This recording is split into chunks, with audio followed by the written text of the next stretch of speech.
小天，晚上请你吃火锅，咱不吃玉米了。咋了？跟女朋友吵架了？方副检察长，你为什么从来都没有说过，你和江婷是同班同学？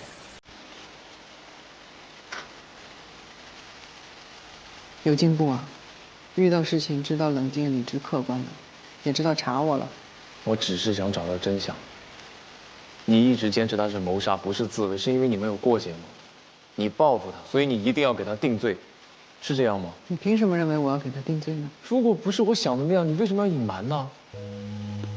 我没有刻意要给谁定罪，我跟你一样，就是想查到事情的真相。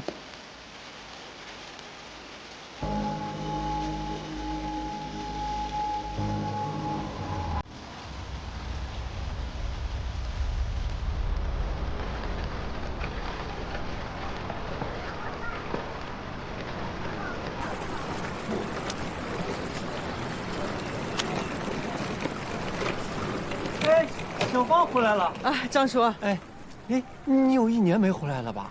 啊，你爸妈天天念叨你。他们在家吧？哎，在家，哎，快去看看吧。那我回去了。哎，去。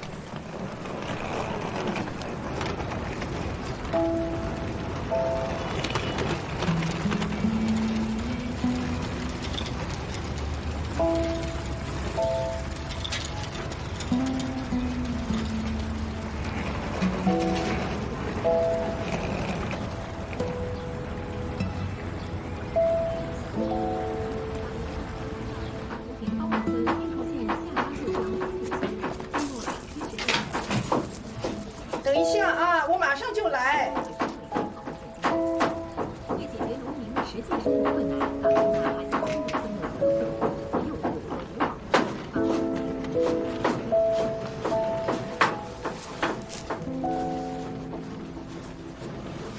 往妈，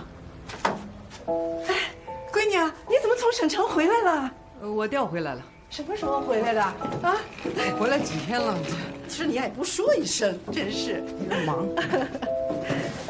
时间短就不吭声，时间长才回来住。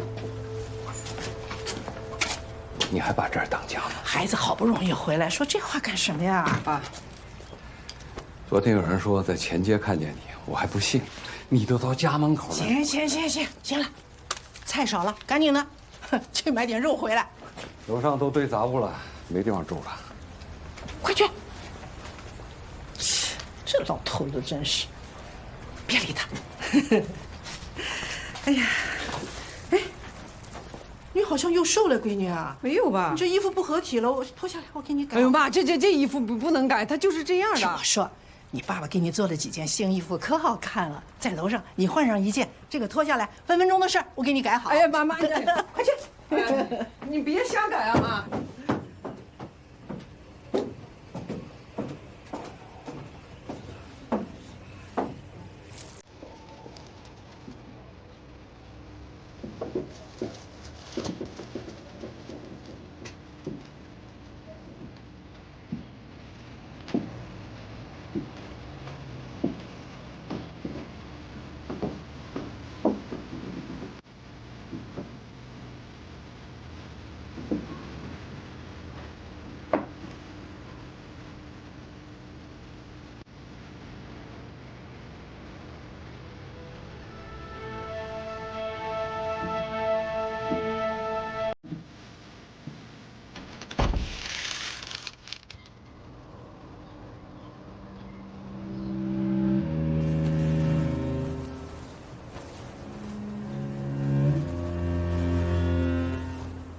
爸爸刚给你做了条新裙子，赶紧来试试。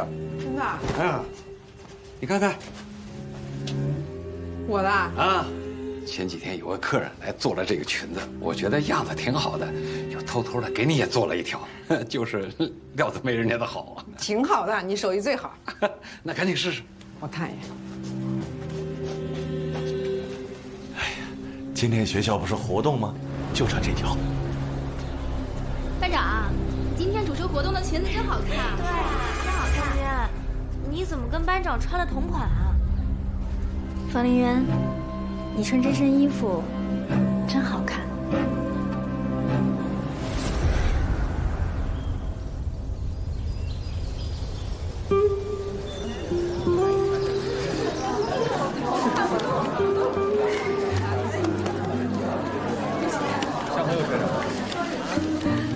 来，大家安静一下啊！这次期中考试数学成绩已经下来了，大家呢都是平稳发挥，考得都很不错。特别是方凌渊同学，满分150分，他考了128分。身为班长，我很惭愧啊，我就只考了120分，整整相差8分。向你学习，大家给他鼓个掌吧，恭喜他。比我们班长都高，他是不是作弊呀？对，作弊肯定是作弊。比班长高，太土了！你学别人穿衣服，你算老几啊？啊？还敢瞪我？再瞪我，把你眼珠子给挖出来！来，为同学为友谊，干杯！干杯！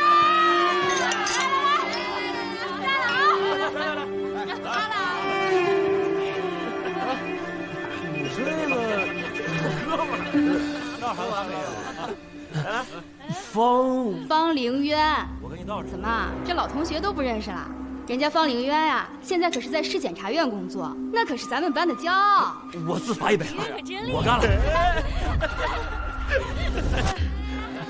凌渊，我儿子下半年就要上学了，我想把他送到省城去读书，不知道你这方面有没有认识人啊？别人穿衣服啊，酸辣米线，赶紧吃啊！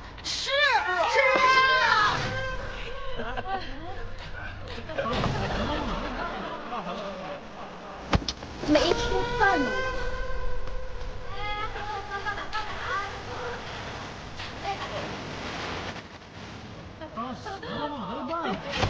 敢骑我马啊！别打了，他要是跟老师说，就完了。你还敢动我？这大老师我打死你！干老师，大老师！江婷那会儿啊，老师最喜欢她了，就是她带头欺负人的。凌渊啊，我们呀，可都是在背后说她就是老师的走狗。听说他杀的还是上一届的张远，我也听说了。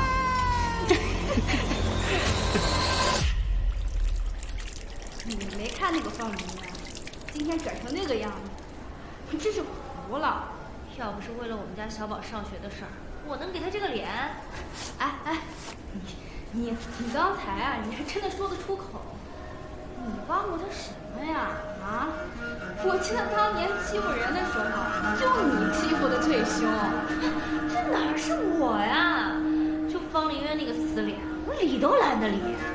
哎，我跟你说啊，就那个方凌渊怎么了？方凌渊，好尴尬哦。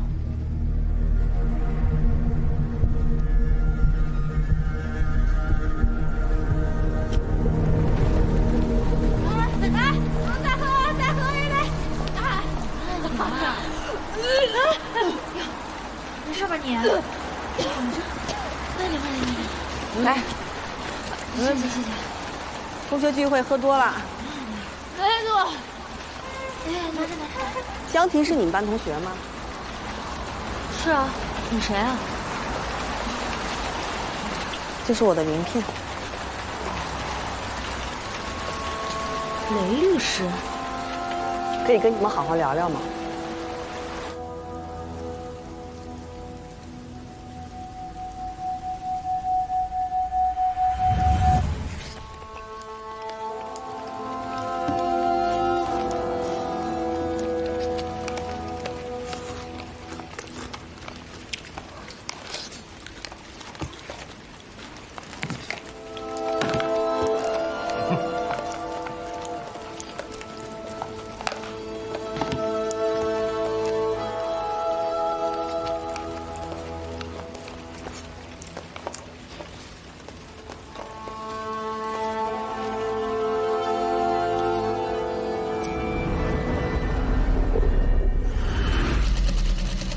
这衣服还合身吧？挺合身的。什么时候做的？你也不大回来，你爸过一段时间就给你做一身，过一段时间就给你做一件，衣橱啊都堆满喽。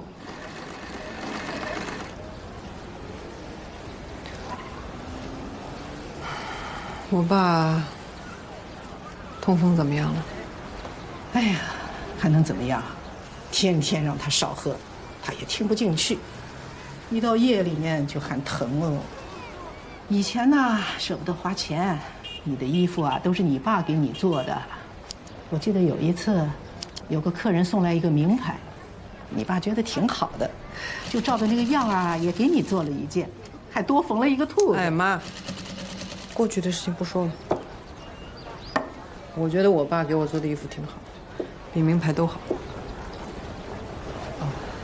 我去给你爸打个电话啊，看他还有多久。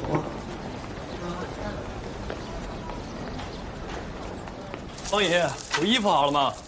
啊，小李呀，你来了，你的衣服我改好了啊，这是我的闺女林渊，在省里上班。哦。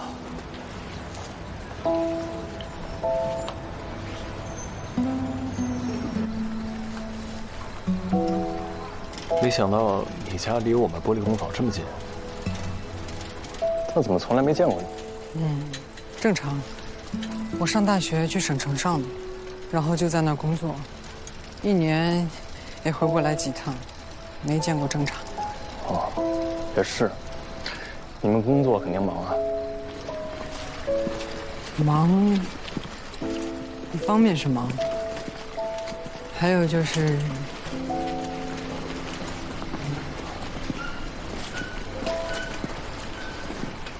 你什么时候搬过来的？差不多10年了吧。我出狱以后找不到工作，就跟了现在的师傅学手艺。他在这边，我也就跟着搬来。10年。10年前，我大学也快毕业了。忙着思考。我比你高一届。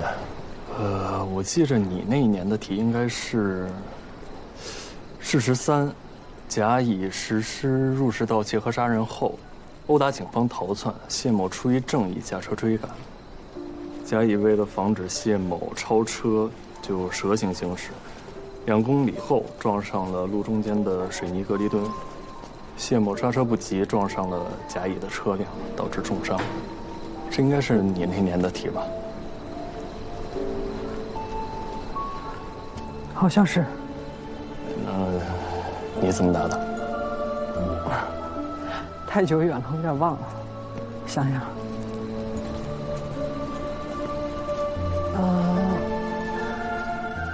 甲乙走蛇形，制造了不被允许的风险，属于危险行为。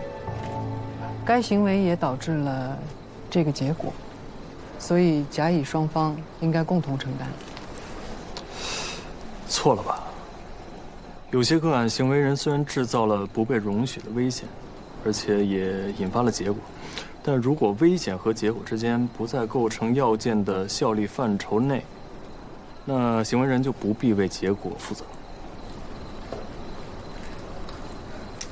但我觉得，逃犯应该承担部分责任。我举个例子，如果贩毒给别人致其死亡，那要不要再另外成立过失致人死亡罪？如果妓女患有性病并明确的告知嫖客，但嫖客依旧瘫痪导致染病，那妓女要不要再另外成立伤害罪？这些行为都是嫖客和吸毒者能够自愿选择且自由负责的危险行为，属于自限风险。那具体到本案，谢某的重伤和甲乙的行为只存在条件的关系。谢某重伤主要是因为自己的驾驶不当、追尾所导致的，所以这个结果不应该由甲乙来承担。我记得这是那年的标准答案吧？你到现在都能背啊？但现实的判罚要考虑的因素应该是更多的，是吧？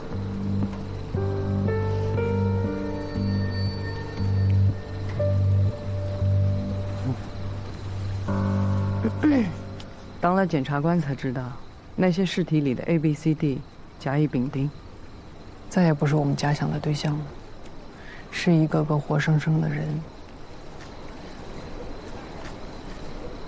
所以，我们办案子的时候，对案件中的这些人，绝对不能熟视无睹。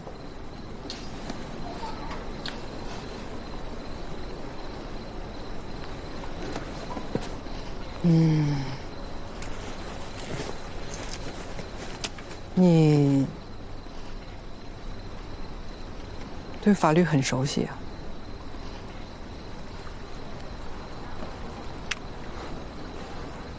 高中的时候对法律很感兴趣。其实我毕业之前就拿到了你们大学的保送通知书。李沐风，你的快递来了，谢谢啊。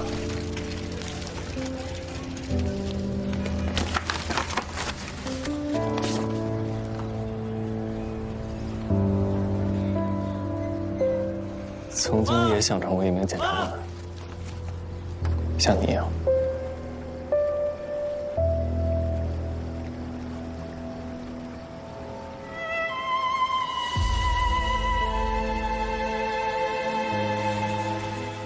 你听没听过蜘蛛丝的故事啊？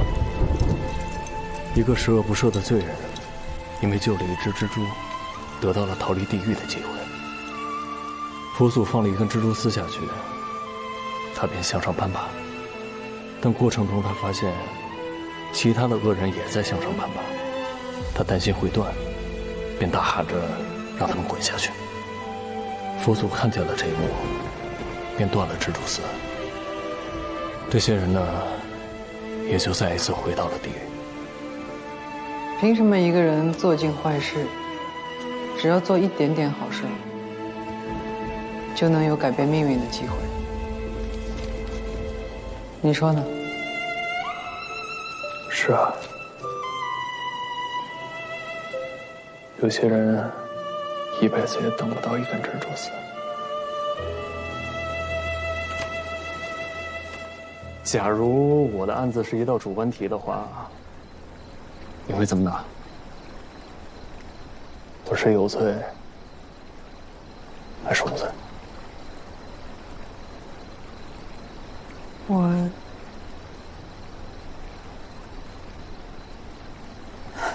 没关系，不用回答我。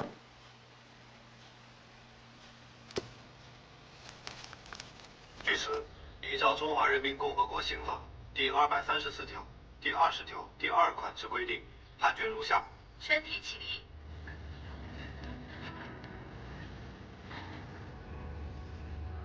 被告人李沐风犯故意伤害罪，判处有期徒刑4年。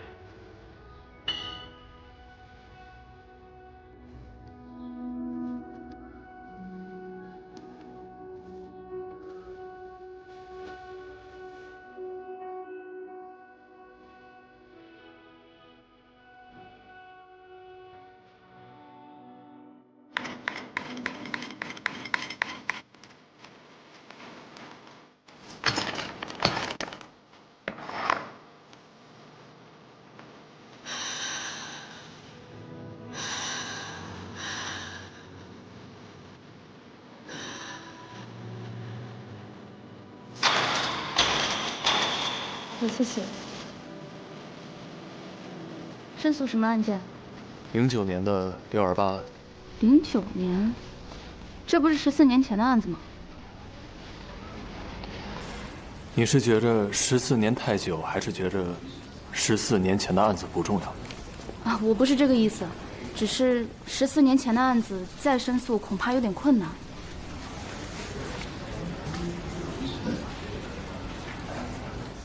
无论是14年前还是现在，我都是正当防卫，都是受害者。我李沐风依法申诉。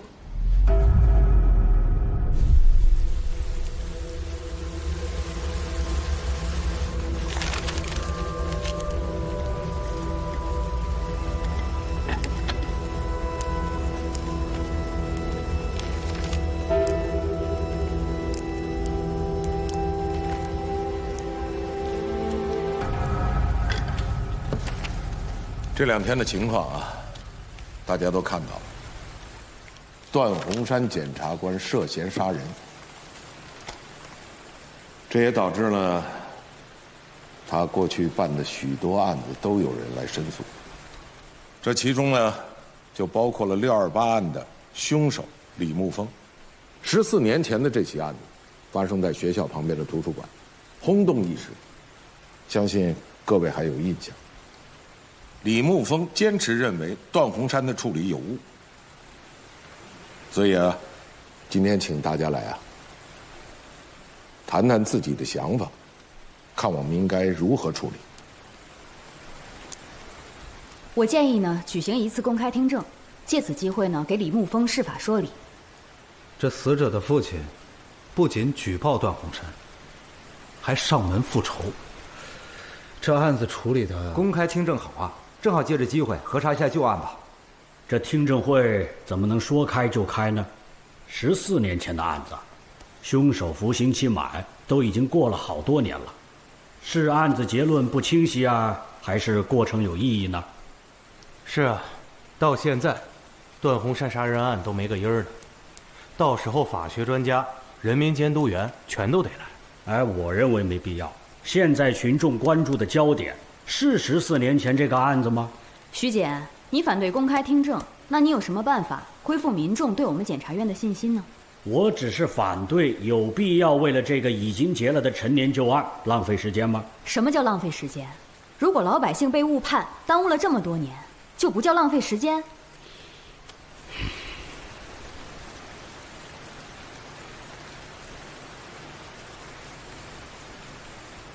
龚检，我想说说我的想法。请。我认为628案的公开听证会一定要召开。虽然这个是14年前的案件，但是老五言人都记得在那一年那一天，在那个图书馆发生了什么事儿。而且这个案件的讨论度不亚于现在的任何一个案件。我们总是说要重塑大家对于检察院的信任，怎么重塑啊？召开这个听证会就是很好的机会。再说了，当事人既然已经提出了申诉，作为检察官，没有责任答疑解惑吗？你说呢，徐姐？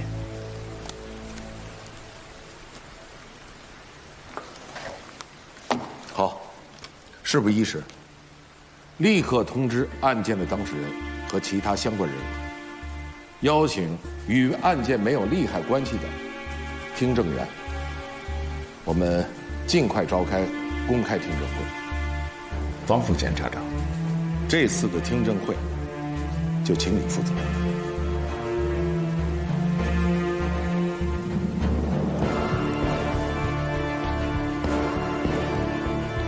好。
你不应该来这儿。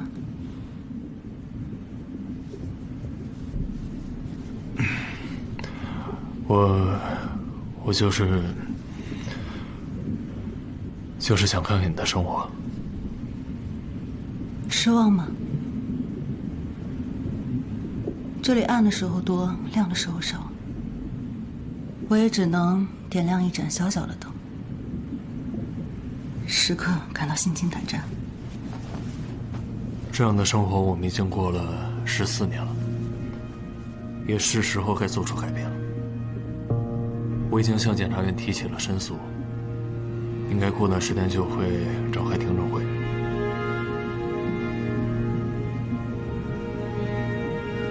过去这么多年了，以前没有办法办到的事情，现在只会更难。我知道，但我想再试一次。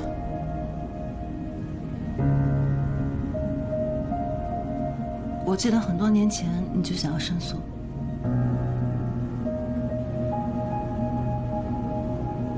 当时我也找过你。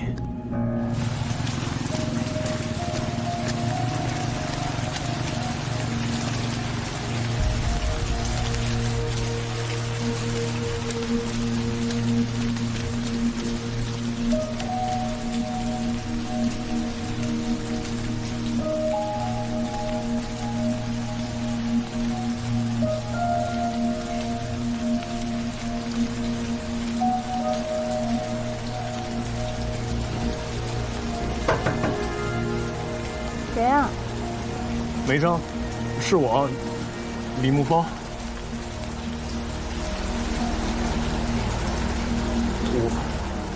我减刑了，所以就提前出来了。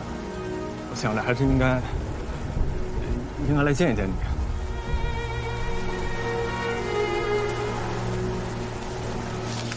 所以出来以后也一直在找工作。因为有案底的原因，他们都觉得我是杀人犯，也没有人愿意听我解释，所以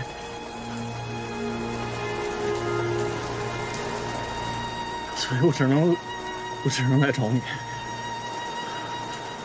只有你知道我不是杀人犯，所以我想求你，如果我申诉的话，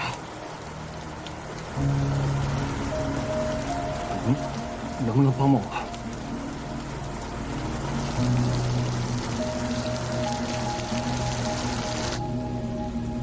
你能不能帮帮我？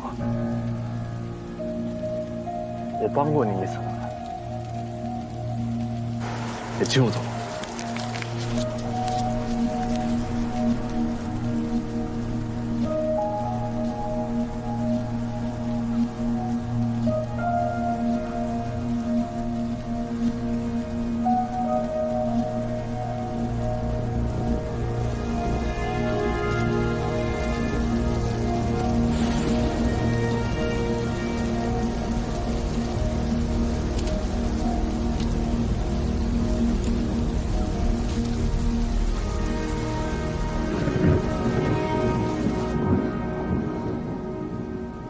对不起，现在说这句话是不是有点太晚了？没关系，我也能理解。如果那个时候见我，对你来讲也是一种伤害。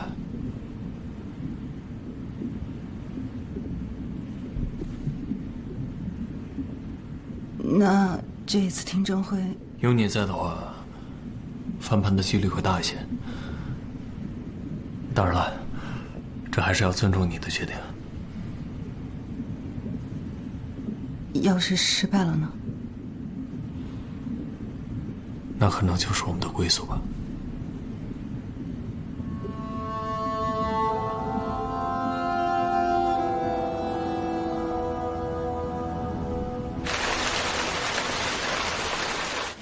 李沐风申诉了，检察院决定明天就召开628图书馆杀人案的公开听证。申诉成功，李沐风要是赢了，你办的就是错案。没错，没错。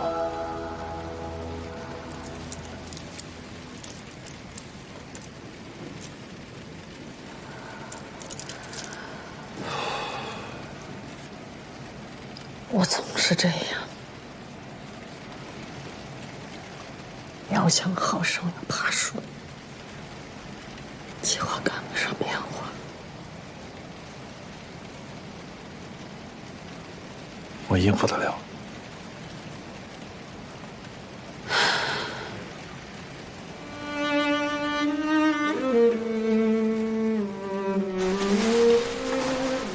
方副检察长。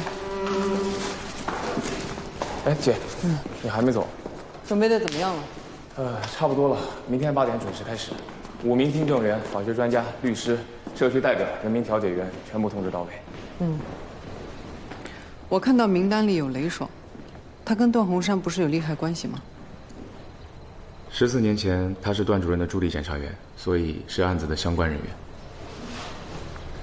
行，忙吧。行。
大家好，我是五原市人民检察院检察长龚平。五原市人民检察院今天在这里召开李沐风刑事申诉案件听证会，通过公开听证的方式，听取各方的意见，为本院依法公正办理刑事申诉案件提供参考。听证会现在开始。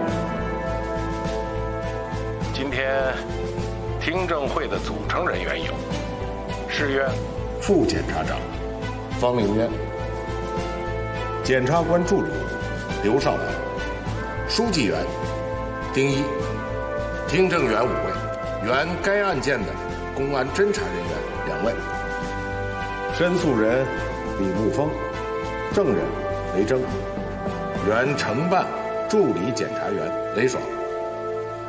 还有628案原主办检察官段洪山。申诉人李沐风，这些参与听证的人员和你是否存在影响本案公正处理的利害关系？如果有这种利害关系的话，你可以申请回避。没有。好。李沐风刑事申诉公开听证会正式开始。先请大家看一下当年628案的庭审录像。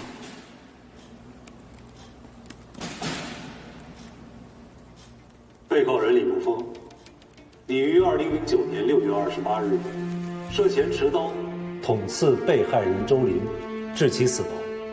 以上情况是否属实？当天我去到图书馆，看见周林正在对梅征进行侵犯，我为了阻止他的行为，所以就发生了这样的情况。所以你和周林的打斗过程发生在图书馆，是不是？是。你和被害人周林身高、体型差不多，是不是？应该是差不多。所以如果你们两个打斗是赤手空拳，你是有机会打赢被害人周林的，是吗？我认为这个假设并不成立。我没有在学校打过架，在校外也没有过。而且当时那个情况，我不认为是相互斗殴，因为整个过程我都没有过还手或者过激的反应，都是他在一直殴打我，而且手里面还拿着武器。审判长，根据第30号证物显示，被告人李沐风所说，周林手中的武器是在图书馆门口随便捡起的一根棍子，不足以致死。但是被告人李沐风，他却动了刀。我之所以动刀，是因为我在被殴打的过程中，有一把刀突然掉在地上，我认为是从他的身上掉出来的，我怕他捡起刀来伤害我，所以我才抢先拿起那把刀进行挥刀。公安机关已经查明，案发当日，周林和你，还有现场的第3人韦征，都没有携带作案凶器到现场。根据现场的痕迹，作案凶器原本就是在图书馆里，属于图书管理员的水果刀，并误放置了一段时间。因为你们打斗撞倒书架而掉落。根据30号证物，被害人使用的武器是在图书馆门口随手捡起的木棍，硬度不高，不足以致命。但你却动了刀，超出了防卫限度。但是我没有想过要去伤害他，我就是想去保护自己。而且周林在学校经常打架，那种情况我根本是不可能打过他的。被告人李沐风，你刚才提到周林在学校经常打架，有谁可以证明？学校的同学应该都可以。有一次在学校食堂，我和李沐风坐在周林的后面，我听见周林跟别人说，说李沐风会不会看着比较随和，其实背地里有暴力倾向，是个变态。这句话我都听见了，李沐风他肯定也听见了。我想，李沐风可能就是从那个时候起记恨周林的吧。我成绩一般，老师就让李同学帮我补习功课。有一次补习到很晚，他就说他要送我回家，一直在后面跟着我，也不知道想干什么。还有，他经常去图书馆，我有一次在那里借书，看到他就站在书架那神神秘秘的，好像在藏什么。没过多久，周林就被杀了。我之所以送你回家，是因为老师觉得给你补课太晚了，他让我看着你到家以后，然后再。被告人注意控制情绪。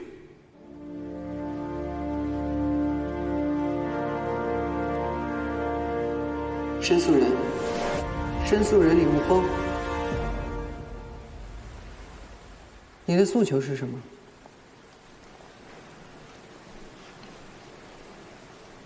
重新审理，撤销对我的有罪判决。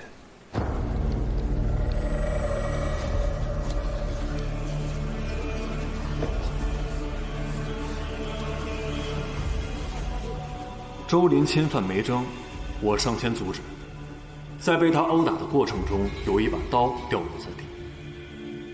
我害怕他会持刀对我进行伤害的升级，所以进行反击，保护我自己的生命安全。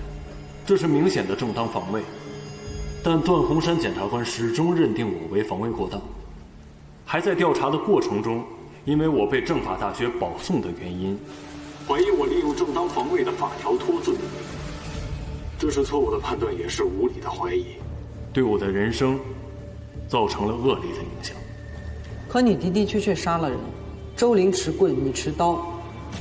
段洪山检察官结合具体的情况，将你的行为认定为防卫过当，已经从轻量刑了。这不是轻重的问题，而是有罪和无罪的问题。即便是防卫过当，那也是一种罪行。我这辈子都会被人当作杀人犯来看待。请各位代入一下事前一般人的角度。面对这种情况，你们会怎么办？难道面对生命危险的时候，我还要去拿捏自卫的分寸感？难道面对生命危险的时候，就只有犯罪和被杀两种选择吗？所以我坚持我是正当防卫，我无罪。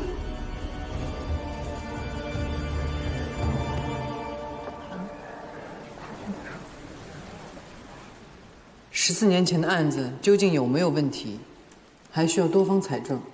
接下来我们问一问另一位当事人，证人梅征，你还记得他是谁吗？周林，我忘不了。如你所说，你在图书馆遭到了周玲的骚扰，他要对你实施侵犯。在你大声呼救的时候，李沐风到达了现场。为了保护你，最终他在与周玲的争斗过程中刺杀了周玲，是这样吗？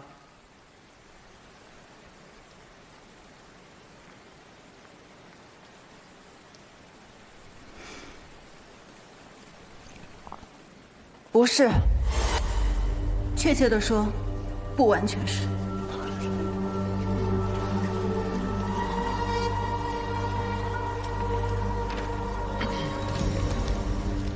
那在校期间，周玲有没有骚扰过你？没有。你有没有怨恨或者怨烦过周玲？没有。他也没有殴打或者侵犯你的意图，对吗？没有。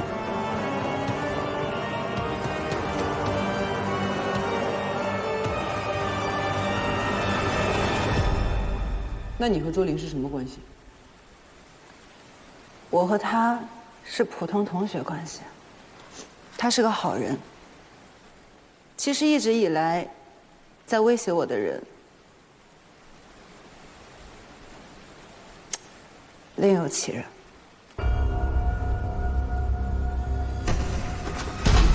当时我的头被按到书架上，他的脸就藏在那本书的后面。谁的脸？张元。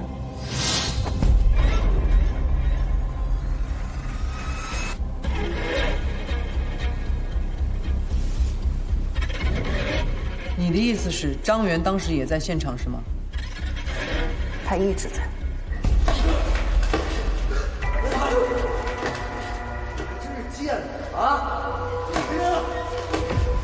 有人吗？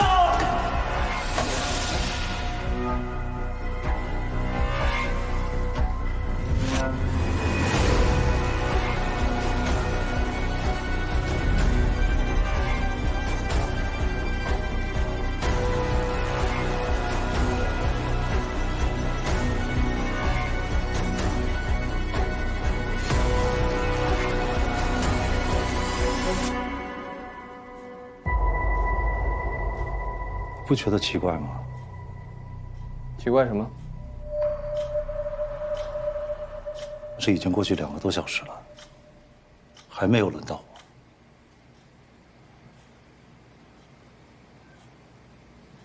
那只能说明现场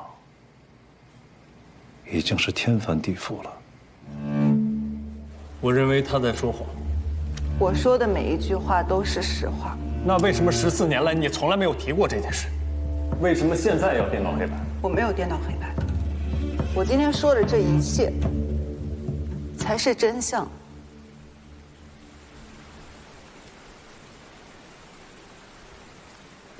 证人梅征，你能保证自己说的每一句话都是实情吗？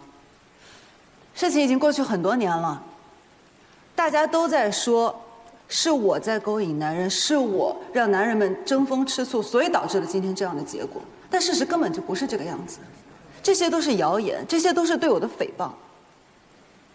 你有没有证据能够证明这一点？我带过来了，这是我上学的时候用的手机，里面还存着张元给我发的骚扰信息。师姐，张元，有什么事儿吗？生日快乐！这是我特意做给你的。谢谢啊。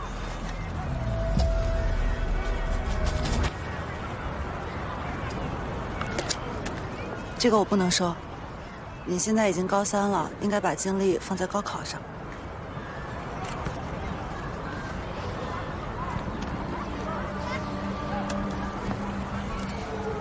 哎，学姐，你还记得那个单词吗 fragile。F-R-A-G-I-L-E。哎，这个单词嘛，它形容学姐的气质啊，特别贴切。美丽的、纤细的、脆弱的、易碎的。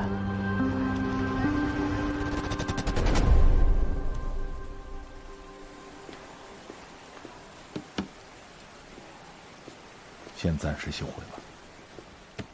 这样啊，由于证人提供了新的证据，我们暂时休会，1小时后继续。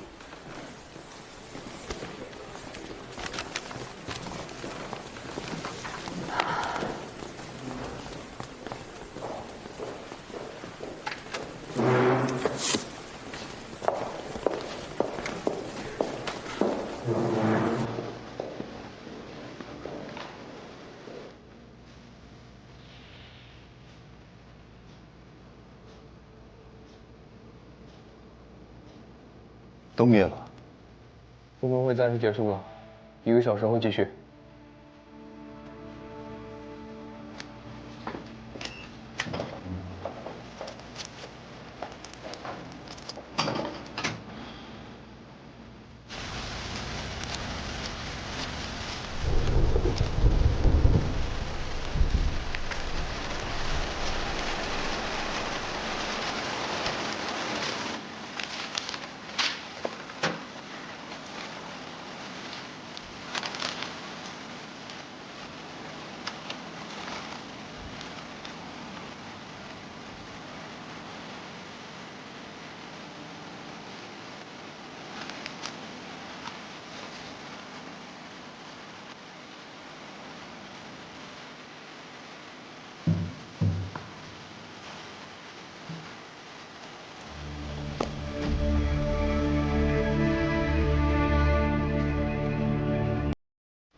你不饿吗？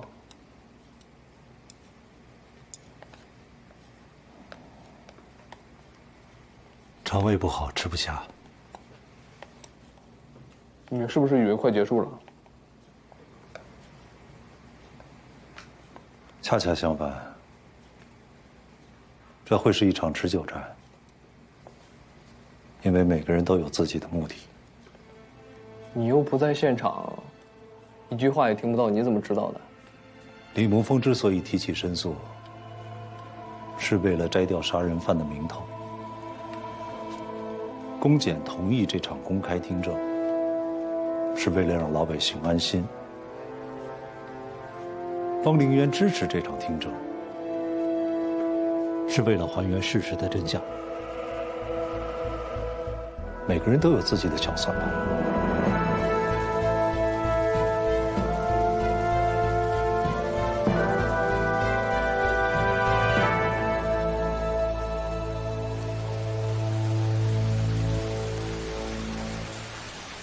我想问问，为什么？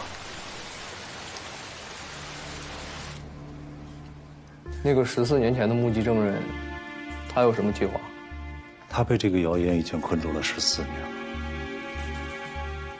他今天愿意来参加这场听证会，旧事重提，就是已经做好了准备，要在五岩市所有的人面前清洗谣言。我已经做了14年的荡妇了，谣言该结束了。我要把自己洗干净。那我呢？